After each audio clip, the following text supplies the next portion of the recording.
اعوذ باللہ من الشیطان الرجیم بسم اللہ الرحمن الرحیم اللہ اکبر سبحان اللہ الحمدللہ استغفر اللہ الصلاۃ والسلام علیکہ یا رسول اللہ صلی اللہ علیہ وآلہ وسلم۔ ناظرین، میں دیکھتا رہتا ہوں آج کل جو ایک ٹرینڈ جاری ہے لوگوں کا یوٹیوب پر جو وظائف کے بارے میں ہے، وہ بڑا عجیب ہے ناظرین، اور عجیب بھی نہیں، شاید وقت کی ضرورت بھی ہے کہ میں دیکھتا ہوں کہ لوگ چاہ رہے ہیں کہ وہ منٹوں سیکنڈوں میں مطلب یہ ہے کہ امیر ہو جائیں، یعنی کہ اتنے امیر ہو جائیں کہ اب لفظ میں اپنی ویڈیو میں استعمال نہیں کرتا کہ وہ کروڑ پتی ہو جائیں۔ کیسے کروڑ پتی ہو جائیں؟ وہ صرف ذکر کریں اور جناب کوئی بندہ آئے اور آ کے ایک نوٹوں کا بھرا ہوا بیگ آ کے رکھ کے چلا جائے کہ اس بندے نے یہ وظیفہ پڑھا۔ میں نے یہاں تک دیکھا کہ ایک ویڈیو کے تھم نیل میں اسکرول کرتے ہوئے لکھا ہوا تھا کہ آپ یہ وظیفہ کریں تو آپ کروڑ پتی بن جائیں گے وظیفہ کرتے ہی، اور اگر آپ نہ بنیں تو آ کے میرے گھر کی دیواریں توڑ دیجئے گا، پتہ نہیں آ کے کیا کیا کر دیجئے گا۔ تو ناظرین، بڑا عجیب لگتا ہے ایسی باتیں۔ میرے رب کریم کا جو انداز ہے کسی کو رزق دینے کا، وہ کیسا ہے؟ اللہ رب العزت کس طریقے سے بندوں کو رزق دیتا ہے، کیسے بندوں کو رزق دیتا ہے، یہ بڑی سمجھنے کی ضرورت ہے ناظرین۔ کیونکہ میں بھی اس چینل پہ جو ہے وہ وظائف ہی دیتا ہوں، اور آپ لوگ الحمدللہ رب العالمین، یہ میرے رب کریم کا اتنا احسان ہے، یہ احسان عظیم ہے کہ پتہ نہیں مجھے میں کیسے اس کا شکریہ ادا کروں کہ ہمارے دیوے وظائف جب آپ لوگ کرتے ہیں تو ان کے الحمدللہ پازیٹیو رزلٹ آتے ہیں۔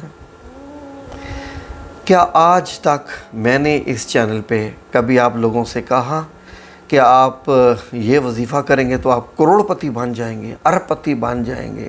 ایک بندہ آئے گا، نوٹوں کا بیگ رکھ کے آپ کے سامنے دروازے کے باہر چلا جائے گا، وہ بیل کرے گا، آپ دروازہ کھولیں گے تو باہر جناب بیگ پڑا ہوگا۔ تو اس طریقے سے ناظرین، پتہ کیا ہے، شاید ہم ابھی تک اللہ رب العزت کے نظام کو سمجھے ہی نہیں ہیں۔ ایک ویڈیو میں نے بتایا تھا کہ اللہ رب العزت نے شہد کی مکھی کو وحی کی، یہ قرآن کریم کے الفاظ ہیں کہ جاؤ پھولوں کا رس چوسو، اور مختلف پھولوں کا رس چوس کے پھر لمبے لمبے سفر کرو اور شہد بناؤ، وہ شہد جس میں لوگوں کے لیے شفا ہے۔ کیا شہد کسی ذکر کرنے سے نہیں بن سکتا کہ بندہ ذکر کرے اور جناب پانی شہد بن جائے؟ ایسے کانسیپٹ ہو سکتا ہے، ایسا ہو سکتا ہے کہ یا میرے مولا کریم، میرے پاس پیسے نہیں ہیں کہ میں شہد خرید سکوں، یہ پانی ہے میرے پاس، یا رب العزت تو اپنے کرم سے اس میں شہد کی تاثیر بھر دے۔ میں نے ایک ویڈیو میں بتایا تھا کہ ہم تک اگر زمزم نہیں پہنچ سکا، جبکہ زمزم میں جو ہے وہ بہت شفا ہے، تمام بیماریوں کی شفا ہے، اور برکتیں ہی برکتیں ہیں زمزم کے پانی میں، تو آپ کہیں کہ یا رب العزت میری اوقات نہیں ہے، جتنی تو نے مجھے اوقات عطا فرمائی ہے میں اس پہ بہت مطمئن ہوں، یا میرے مولا کریم وہ بھی پانی ہے، یہ بھی پانی ہے، یا رب العزت تو میں اسے بسم اللہ پڑھ کے پڑھنے لگا ہوں، اس کو پینے لگا ہوں بسم اللہ پڑھ کے، یا رب العزت تو اپنے حکم سے کن فیکن سے اس میں زمزم والی چیز رکھ دے۔ یقین کریں کہ ہو نہیں سکتا کہ رب کریم آپ کو مایوس کرے۔ وہ تو کہتا ہے تم میری طرف ایک ہاتھ چلو میں 10 ہاتھ چلوں گا، ایک قدم چلو میں 10 قدم چلوں گا۔ میرے رب کریم کا یہ اصول ہے۔ اور جہاں تک رزق کا اصول ہے کہ رب کریم جو ہے وہ رزق کیسے عطا فرماتا ہے، میں آپ کی خدمت میں 2 حقائقات ہیں وہ پیش کرتا ہوں۔ ان کی سند کیا ہے وغیرہ اس کے بارے میں چھوڑیے، آپ رب کریم کا نظام سنیے۔ ناظرین، آپ کو معلوم ہے کہ حضرت موسیٰ علیہ السلام کو کلیم اللہ کہا جاتا ہے۔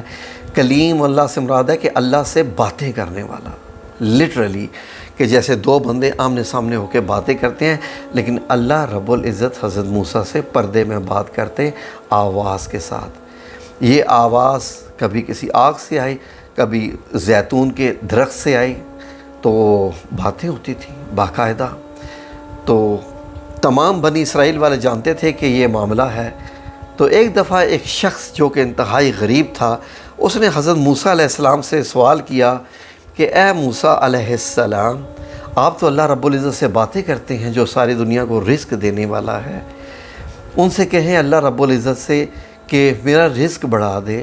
میں اکثر اوقات فاقے کرتا رہتا ہوں، بڑا کم رزق ہے میری نصیب میں، تو اللہ سے کہیں نا کہ میرا رزق بڑھا دے. حضرت موسیٰ علیہ السلام نے اللہ رب العزت سے پوچھا تو اللہ نے فرمایا کہ اس کے نصیب میں جو ہے وہ تھوڑا تھوڑا ہی رزق ہے. ہم اس کو تھوڑا تھوڑا عطا کرتے رہتے ہیں تاکہ اس کو ساری عمر یہ عطا ہوتا رہے. حضرت موسیٰ علیہ السلام نے اس کو یہ بتایا کہ تمہاری قسمت میں جو ہے وہ اتنا تھوڑا رزق ہی ہے جو تمہیں عطا ہوتا رہتا ہے. تو اس نے کہا یا موسیٰ، اللہ رب العزت سے گزارش کر دیں کہ جتنا بھی ہے مجھے ایک ہی دفعہ عطا کر دیں، مجھے ایک ہی دفعہ عطا کر دیں. حضرت موسیٰ علیہ السلام نے اللہ رب العزت سے دعا کی تو میرے اللہ رب العزت نے وہ دعا قبول کر لی اور اس کو اس کا سارا رزق جو ہے وہ ایک ہی دفعہ میں مل گیا. اب اس نے کیا کر دیا کہ اس نے جناب جیسے ہی رزق ملا اس نے لنگر خانہ کھول دیا اور اعلان کر دیا کہ جو بھی بھوکا ہے آ کے میرے ہاں سے کھانا کھائے. حضرت موسیٰ علیہ السلام کو پتہ چلا تو حضرت موسیٰ علیہ السلام اس کے پاس گئے اور اس سے سمجھایا کہ دیکھو یہ تمہیں سارا رزق ایک ہی دفعہ مل چکا ہے، اس طریقے سے تو سارا تیرا رزق ختم ہو جائے گا، تو ایک ہی دفعہ پہ سارا یہ رزق ختم کر رہا ہے. تو اس نے نہ مانی، اس نے وہ لنگر خانہ کھولے رکھا اور لوگ آتے پیٹ بھر کے کھانا کھاتے اور چلے جاتے. یہ سلسلہ چلتا رہا. 1 مہینہ گزر گیا، 2 مہینہ گزر گئے، 3 مہینہ گزر گئے، 4 مہینے گزر گئے، 6 مہینے گزر گئے اور وہ ایسے ہی لوگوں کو کھانا کھلا رہا ہے. حضرت موسیٰ علیہ السلام رب کریم کے پاس گئے اور پوچھا کہ اے میرے رب، اس شخص کا 6 مہینے سے وہ لوگوں کو کھانا کھلائے جا رہا ہے اور اس کا رزق ابھی تک ختم نہیں ہو رہا، کیا وجہ ہے؟ کہ آپ نے تو فرمایا تھا کہ اس کا رزق اتنا ہی ہے اور اب تک تو اس کا رزق ختم ہو جانا چاہیے تھا جس طریقے سے وہ لوگوں کو کھلائے جا رہا ہے. تو رب کریم کا جواب سنیے. یہ سمجھنے کی ضرورت ہے کہ یہ ہے میرے رب تعالیٰ، میرے سونے رب کا، میرے پیارے رب کا نظام ہے کیا. میرے رب نے کیا فرمایا کہ اس کی قسمت میں اتنا ہی رزق تھا جتنا تھا. لیکن موسیٰ اب یہ دیکھو کہ میرے بھی اصول ہیں. میرے اصول میں ہے کہ جو بندہ میری خاطر خرچ کرتا ہے میں اس کو 100 گنا اس کا رزق بڑھا دیتا ہوں، 10 گنا اس کو اس دنیا میں ہی دے دیتا ہوں جتنا وہ خرچ کرتا ہے، اور 90 گنا میں اس کو آخرت میں بھی اس کا اجر عطا کروں گا. اب یہ جو میرا بندہ ہے یہ میری راہ میں خرچ کیے جا رہا ہے، میں اس کا رزق کیسے نہ بڑھاؤں؟ کیونکہ میرے اصول ہیں تو میں اپنے اصولوں کے خلاف نہیں کرتا. انک لا تخلف المیعاد، کیونکہ اپنا رب العزت جو میرا رب ہے وہ اپنے وعدے کے خلاف نہیں کرتا. قرآن کریم میں اللہ رب العزت فرما رہا ہے کہ جو میری راہ میں خرچ کرتا ہے میں اس کو 100 گنا 70 گنا، حتیٰ کہ اللہ رب العزت نے بالی کی مثال دی، جو گندم کی بالی ہوتی ہے کہ ایک دانے سے جو ہے وہ ایک بالی نکلتی ہے جس میں جو ہے وہ 700 دانے بھی ہو سکتے ہیں، وہ 700 گنا بڑھ سکتا ہے رزق. کتنے گنا بڑھ جاتا ہے؟ اللہ رب العزت نے ایسی مثال دی. اس کا مطلب تو یہ ہوا کہ مجھے اگر اپنا رزق بڑھانا ہے تو میں اللہ رب العزت کی تسبیح کرتا رہوں، لیکن یہ نہیں کہ میں چارپائی پہ بیٹھ جاؤں اور میں خالی تسبیح کرتا رہوں یا رازق یا رازق یا رازق یا رازق اور تسبیح کرتا رہوں. کیونکہ ہاں اگر تو مجھ میں کوئی ایسا مسئلہ ہے کہ میں چارپائی پہ پڑا ہوں، نہ میں ہل سکتا ہوں نہ جل سکتا ہوں، مجھ میں طاقت ہی نہیں ہے کام کرنے کی، تو میرا رب کسی نہ کسی ذرائع سے مجھے رزق پہنچاتا رہے گا. میں ماشاءاللہ ہٹا کٹا ہوں، صحت مند ہوں اور میں صرف یہ کرنے بیٹھ جاؤں تو یہ میرے رب کریم کا اصول نہیں ہے کہ وہ میرے رزق کو بڑھائے. رب تعالیٰ ہے، اس نے رزق دینا ہے، کیونکہ وہ اس نے اپنے آپ کو رب العالمین کہا ہے. ہم تو جانتے ہی نہیں ہیں اس مخلوق کو بھی جس کو وہ رزق دیتا ہے. آپ نے ہمیشہ مثال سنی ہوگی کہ رب کریم جو ہے وہ پتھر میں بھی کیڑے کو رزق عطا فرماتا ہے. وہ کیڑا جو پتھر میں رہتا ہے تو اس کے لیے بھی میں آپ کو بتاتا ہوں، حضرت موسیٰ علیہ السلام کا ہی قصہ ہے۔ جب میرے پیارے سونے رب کریم نے حضرت موسیٰ علیہ السلام سے کہا کہ جاؤ فرعون کے پاس اور اس کو بتاؤ کہ وہ میرے بنی اسرائیل کو وہ چھوڑ دے اور ایک اللہ کی ہو کے عبادت کرے، تو وہ بہت بھٹک گیا ہے۔ تو حضرت موسیٰ علیہ السلام کے دل میں آ گیا کہ میں اگر جا کے فرعون ہی کو سمجھانے بیٹھ جاؤں گا تو میرے تو بیوی ہیں، میرا تو گھرانہ ہے، تو اس کی دیکھ بھال کون کرے گا؟ حضرت موسیٰ علیہ السلام کے دل میں یہ خیال آنا شروع ہو گئے کہ اب ان کو کون پالے گا، میرے بچوں کو؟ ظاہر ہے کہ آپ اندازہ کریں کہ آپ گھر کے سربراہ ہیں، آپ کام کرتے ہیں تو رزق آتا ہے، کچھ نہ جو بھی کام کریں، تو آپ اگر گھر چھوڑ کے چلے جائیں کسی مشن کے اوپر اور گھر والوں کو چھوڑ جائیں تو گھر والوں کا نظام کون سنبھالے گا؟ اللہ رب العزت نے حضرت موسیٰ علیہ السلام کو کہا کہ اے موسیٰ، یہ ایک پتھر ہے، اس پہ لاٹھی مارو۔ حضرت موسیٰ علیہ السلام نے پتھر پہ لاٹھی ماری تو اس کے اندر سے ایک اور پتھر نکلا۔ پھر کہا کہ اس کے اوپر اور لاٹھی مارو، پھر وہ جو عصا مبارک تھا حضرت موسیٰ علیہ السلام کا، تو عصا مبارک اس پہ مارا تو اس کے اندر سے ایک اور پتھر نکلا۔ پھر کہا کہ اب اس پہ بھی لاٹھی مارو۔ جب اس کو مارا تو اس پتھر کے اندر سے ایک کیڑا نکلا جس کے منہ میں رزق تھا، جس کو عطا کیا جا رہا تھا۔ حضرت موسیٰ علیہ السلام نے جب اس کیڑے کو دیکھا تو حضرت موسیٰ علیہ السلام تو حیران ہو گئے کہ یہ اس پتھر اتنی تہوں میں پتھر کے اندر اس کیڑے کو رزق کون دے رہا ہے؟ تو حکایات میں آتا ہے کہ اللہ رب العزت نے حضرت موسیٰ علیہ السلام کو گوائے جو پتھروں کی جو کیڑے کی زبان ہے وہ عطا کر دی، حجاب اٹھ گئے، اور وہ کیڑا کیا ایک دعا کر رہا تھا جو کہ حضرت موسیٰ علیہ السلام نے سنی۔ آپ بھی وہ سن لیجئے، اسکرین پہ لکھی ہوئی ہے وہ دعا، آپ چاہیں تو اس کو دعا کے طور پہ بھی استعمال کریں۔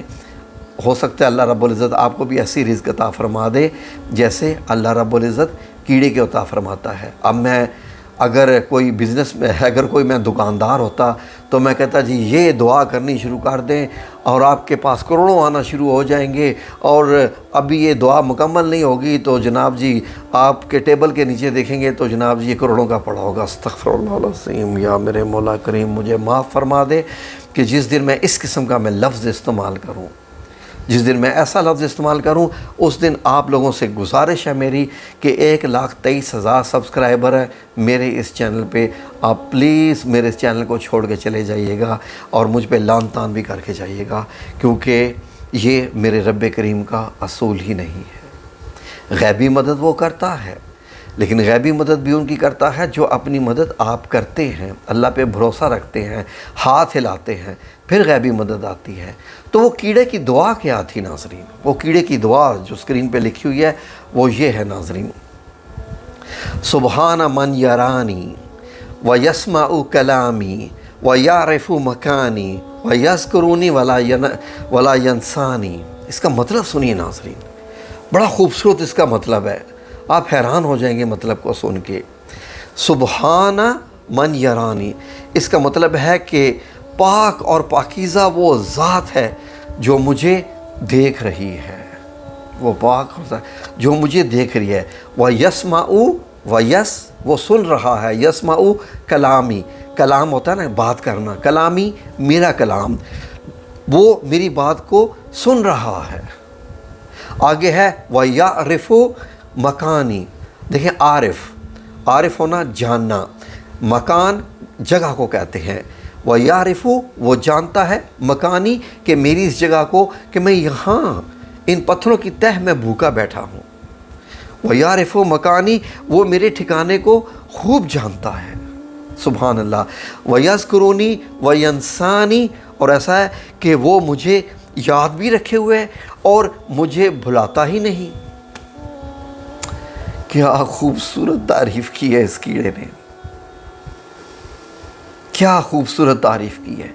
میں 1000 بار یہی چیز سوچتا ہوں کہ یا رب کریم، اتنی بڑی تیری کائنات کہ سائنسدانوں نے اتنی بڑی ٹیلیسکوپس جو ہے وہ جیمز ویب ٹیلیسکوپ اربوں کلومیٹر دور کو دیکھ رہی ہے، گلیکسیز کو دیکھ رہی ہے، اور کتنی گلیکسیز ہیں اربہا کھربہا، مجھے تو گنتی ہی نہیں آتی کتنے ستارے، ان میں پلانٹس، کہاں کہاں کتنی کتنی مخلوق، کتنے کتنے ستارے جن کو اپنا رب العزت، میرا پیارا رب العزت جو ہے سنبھالے ہوئے ہے، اور اس میں جناب وہ اے رب العزت تم مجھے نہیں بھولا، میں بھی تو ایک کیڑا ہی ہوں، میری کیا حیثیت ہے اس کائنات میں، زمین پہ ایک چھوٹا سا بندہ جس کو اس محلے میں بھی لوگ نہیں جانتے، اس ایریے میں بھی لوگ نہیں جانتے، لیکن میرا رب مجھے جانتا ہے۔